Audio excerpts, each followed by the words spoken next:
Final AFF U23 tahun ini akan menjadi ulangan partai final 2 tahun lalu. Saat itu timnas U23 takluk dari Vietnam setelah kalah melalui adu penalti.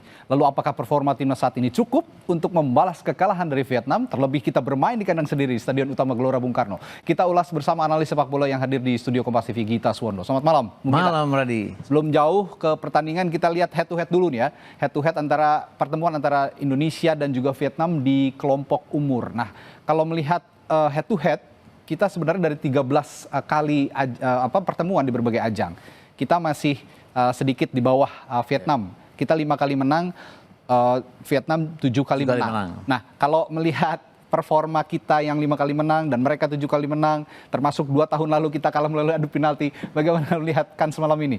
Susah juga kalau mengatasnamakan under 23, karena kan dari tahun ke tahun pasti skuadnya akan berubah. Betul. Bukan seperti senior ya, yang ada beberapa pemain yang masih main. Tapi kalau kita mengacu ke 2023, kita kalah adu penalti. Hernando Ari gagal sebagai penendang ke-6 saat itu. Karena dia pada saat itu mengajukan diri ingin menjadi penendang, kemudian dia gagal. Tapi di saat yang sama 2 tahun yang lalu juga kita menjadi juara SEA Games dengan di semifinal kita mengalahkan Vietnam under 23 juga dengan 3-2. Jadi 2 tahun lalu saya masih bilang imbang. Bahkan kalau kita mengacu ke 2019 kan kita di semifinal juga mengalahkan Vietnam gitu. Oke, nah selanjutnya kalau melihat produktivitas, kita akan melihat statistik produktivitas antara Indonesia dan juga Vietnam. Melalui beberapa pertemuan antara Indonesia dan Vietnam di kelompok umur 23. Kita punya 10 gol sepanjang pertandingan, sepanjang turnamen. Vietnam punya 7 gol. Lalu kita melepaskan 72 tembakan, Vietnam 63. Nah, average possession-nya kita lebih unggul sebenarnya. Kolektivitas pemain kita di lini tengah sebenarnya cukup baik ya. Betul. Kalau saya lihat belakang, tengah, kemudian permainan sampai masuk sepertiga lapangan lawan tuh kita rapi. Yang persoalan dari kita adalah kita tidak bisa menyelesaikan dengan baik. Ini terlihat sekali waktu lawan Filipina ya. Kita menang 1-0 lewat gol bunuh diri. Bahkan kita punya 6 peluang tambahan, tapi penjaga gawang mereka luar biasa. Malaysia juga dengan pertahanan mereka yang ketat, blok mereka yang ketat, itu menyulitkan kita. Lawan Thailand kemarin, ball position kita juga menang, tapi shot on target kita kalah dari mereka.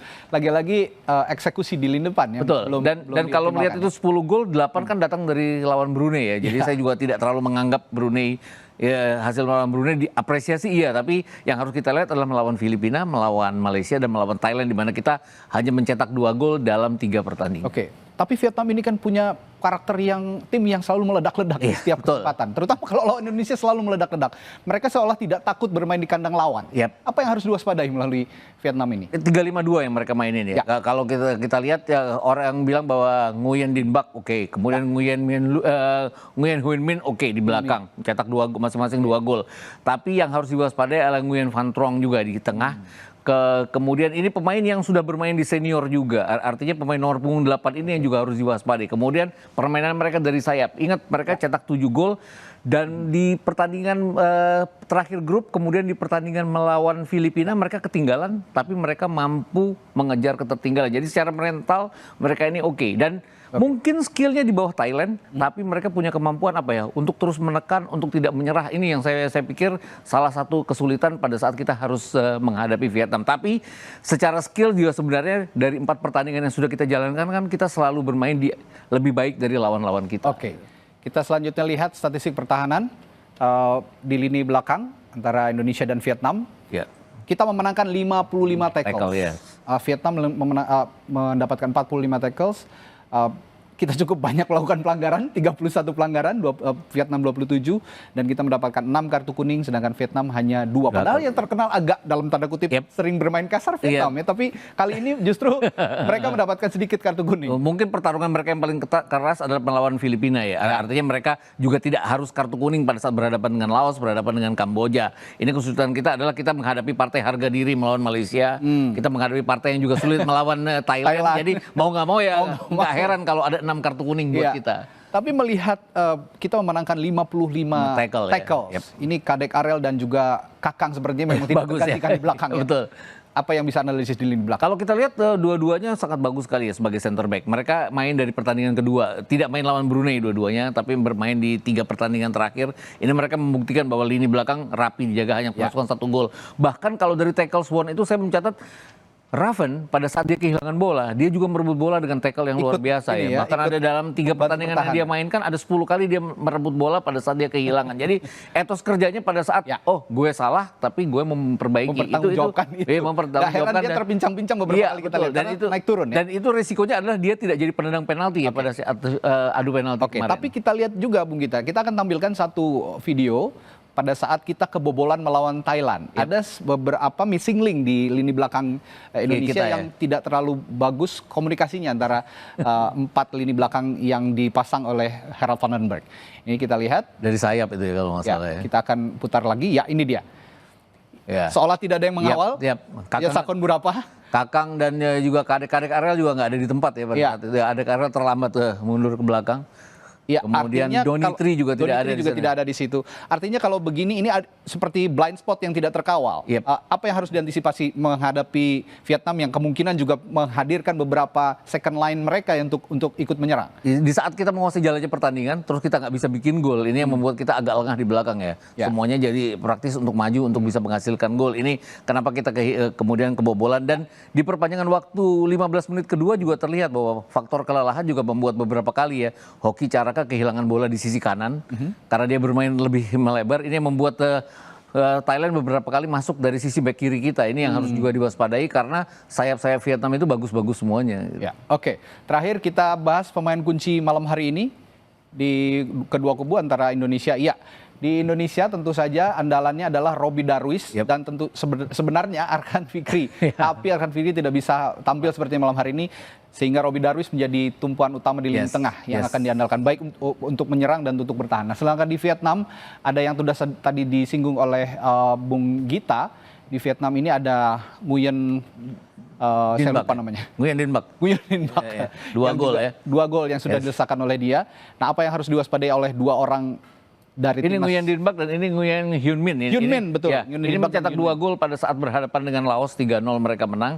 Nguyen Dinh Bak yang luar biasanya adalah dia mencetak 2 gol yang merupakan 2 gol kemenangan di pertandingan terakhir grup melawan Kamboja dan kemarin melawan Filipina pada saat mereka sudah tertinggal. Dia yang mencetak gol kemenangan membuat mereka lolos ke final. Kalau Robbie Darwis saya jelas bahwa bukan cuman perannya di lini tengah ya, dia gelandang bertahan, dia jadi jembatan antara lini belakang dan juga lini tengah dan lini depan, dan dia juga kadang-kadang ada satu golnya melawan, ada satu operan ke dalamnya ya berhadapan dengan Filipina. Jadi saya pikir untuk set piece ini pasti akan menjadi kerjaan dari Kalau Robbie saya Darwis. simpulkan, Bung Gita, dialog kita malam hari ini tetap lini depan jadi sorotan utama malam hari betul. ini. Meskipun kemarin Jens Reven yang menciptakan gol, tetapi itu melalui Set piece bola juga ya. mati, set piece. Sehingga gameplay belum bisa diandalkan sepertinya. betul. Kecuali melawan Brunei karena kualitasnya juga cukup jauh gapnya. Betul. Nah, kita akan tanyakan, kita akan bahas bagaimana lini serang kita dioptimalkan malam hari ini di partai final bersama legenda sepak bola Indonesia, striker timnas Indonesia. Siapa dia? Sesaat lagi di Sapa Indonesia Malam.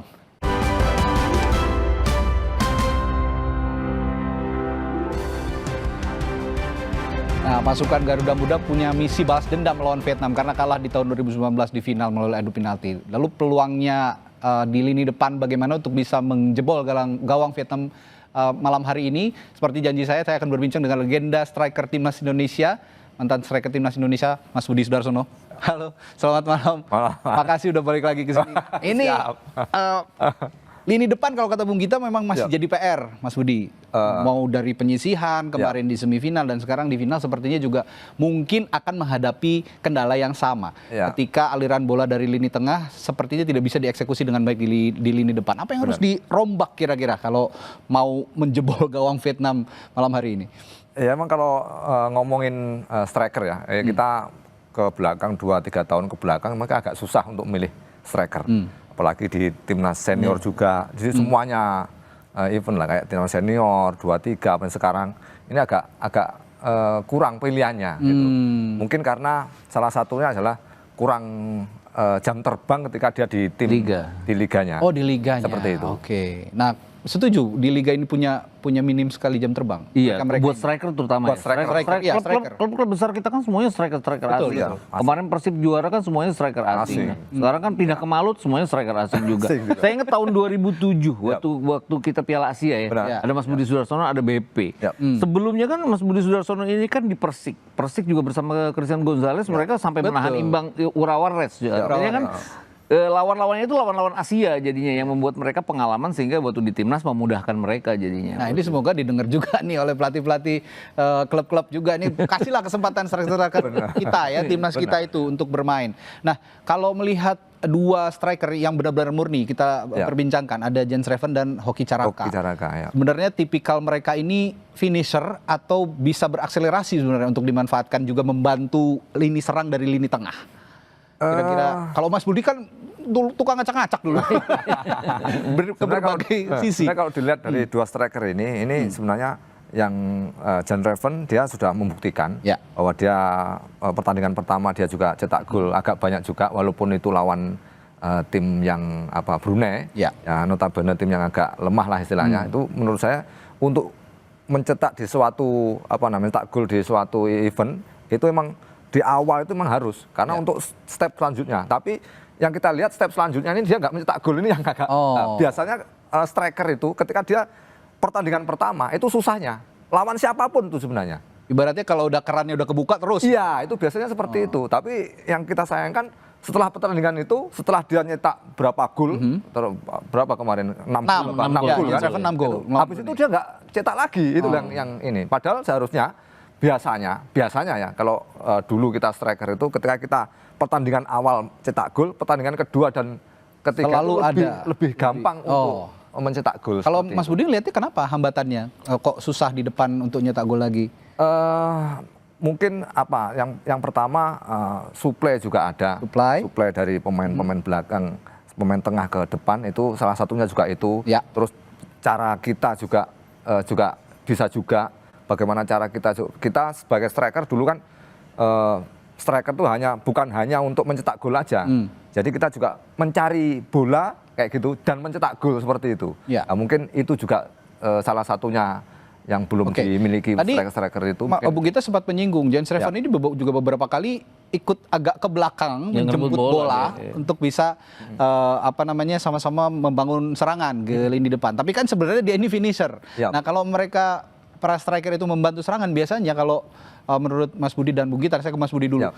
Biasanya kalau mereka ikut membantu lini serang, membantu bertahan dan membangun serangan ke depan, itu sifatnya pivotal atau bagaimana? Tergantung skemanya pelatih. Tapi biasanya pertahanan pertama adalah striker sebenarnya. Gitu. Jadi pertahanan pertama itu striker. Sebelum dia ngelewatin pemain tengah dan pemain belakang kan striker dulu. Itu kita harus ada jiwa bertahan juga harus ada. Tapi lebih banyak jiwa menyerangnya daripada bertahannya seperti itu kan. Kalau Bung Gita gimana, Bung? Saya itu kemarin waktu pertandingan lawan Thailand ya. Kan saya nonton sama teman saya, salah satu pengamat salah satu TV juga kan. Sampai dia bilang, ini gimana ya kita nggak bisa cetak gol waktu masih 0-0 lah. Kalau kita ketinggalan 1-0 kan. Terus saya tuh iseng bilang, Hoki Caraka masukin aja biar tandem sama Jens Reven. Sama Jens Reven. Akhirnya kan dilakukan itu kan, nggak ada pilihan. Tapi saya pikir adalah Jens Reven yang lebih ke kiri, Hoki Caraka yang akan jadi finisher. Tapi ternyata enggak ya. Dan secara kinerja Hoki Caraka lebih banyak kehilangan bola jadinya. Dan itu yang saya pikir bahwa kenapa nggak Jens Reven yang membangun serangan, karena dia kan lebih punya kemampuan untuk bertahan, lebih keinginan untuk dan secara postur dia lebih mumpuni. Tapi Jens Reven setelah dia nyetak gol kan lawan Thailand jadi nyetak gol juga kan. Meskipun bola mati. Ya, itu enggak masalah. Enggak masalah ya. Nah, tapi itu kan maksud saya dari pertandingan dia pertama, dia setelah buka gol, untuk pertandingan berikutnya dia pasti ada. Berarti ini satu hal yang positif ketika Jens Reven bisa mencetak gol di laga semifinal. Ini bisa dilanjutkan mudah-mudahan di laga final. Kira-kira seperti itu ya. Jadi insting menyerangnya, insting menceploskan golnya itu tetap terjaga gitu kira-kira. Nah ini akan kita lanjutkan dialog kita malam hari ini, tapi nanti di Breaking News Kompas TV. Saya akan tutup dulu. Mas Budi sama Bung Gita nanti akan lanjut lagi Breaking News Kompas TV.